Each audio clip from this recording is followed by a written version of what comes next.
Kung totoo po Opo. na gusto ng Vice Presidente ng bloodbath, kung kayo po nagsasabi Opo. na ang proper forum dito ay Senado, kung sinasabi po Opo. ninyo ng mga abogado na hindi na kami sisipot dyan, wala naman kaming chance to cross-examine at wala kami pakakataon dyan na makibahagi sa diskusyon at doon na lang kami sa Senado, bakit pa po panay ang petition sa Supreme Court to stop the proceedings? Kasi Manong Ted, nakita naman natin talaga bilang mga abogado, we have to protect the rights of our client. At pag nakita natin na may mga labag sa aming pananaw, no? Sa aming pananaw, we have to remember, we're advocates. Sa aming pananaw, may paglabag sa konstitusyon, they are already exceeding, whatever jurisdiction is vested upon them sa konstitusyon, trabaho rin naman po namin na dumulog sa Supreme Court. Hindi lang para sa Vice Presidente, of course, but for all impeachable officers in the future, kung pwede ba itong ginagawa nila. Ngayon, as I said, hindi naman din natin alam kung anong magiging desisyon ng Supreme Court. So, kung yan man ay maging pabor sa atin o hindi maging pabor sa atin, respetuhin po natin yan.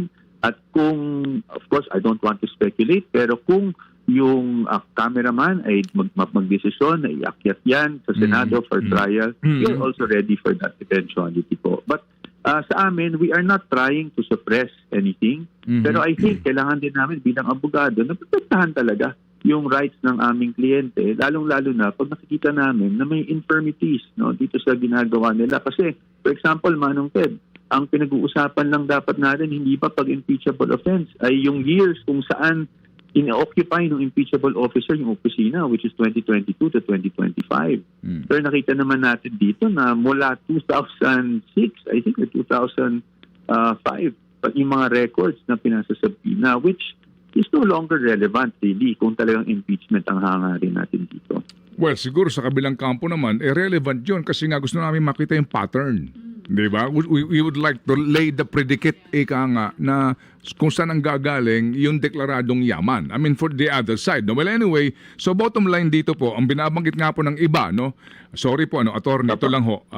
Okay lang po. Ang sinasabi nila, kasi iba ang sinasabi ni VP Sara sa ginagawa niya at ng kanyang mga abogado. Panay gusto ninyo ng hearing, gusto niyo ng trial, pero kinokontra nyo naman. Yun lang po yun, basically po, at yan nga po yung tugon dyan. So sa lahat ng ito na nakikinig sa atin, sige po, ano po ang inyong mensahe so far this morning po, doon nga sa argumento na kung gusto nyo talagang magkaalaman, wala kayong kumbaga kinatatakutan dito, buo ang inyong loob na walang ginawang kamalian ng Vice Presidente once and for all, wag na kayong kumontra, let the trial begin forthwith.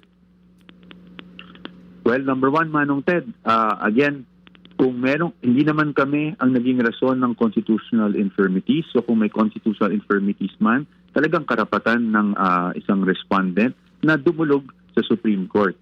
There's nothing wrong with that. That is well within her rights.